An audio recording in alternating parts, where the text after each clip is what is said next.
What is test-driven development? Typically, you write code alongside with corresponding tests for validation. Test-driven development takes this idea but forces you to write the unit tests first, then write the least amount of code to get it to pass.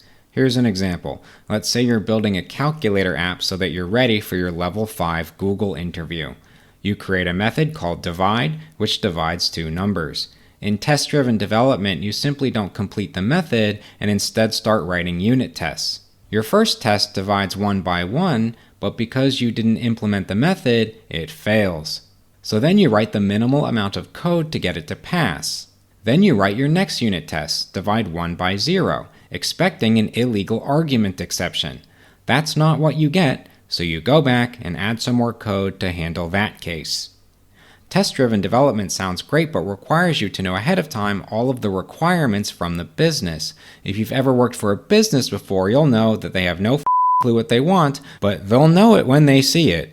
You also have a chicken or egg problem, which is, how can I test a piece of code that isn't written yet? I literally can't call a method that doesn't exist, which means you end up putting placeholders, which feels counterintuitive. If you're a Java backend developer and want to learn the basics of unit testing, see my Java Spring Boot course, Video 7.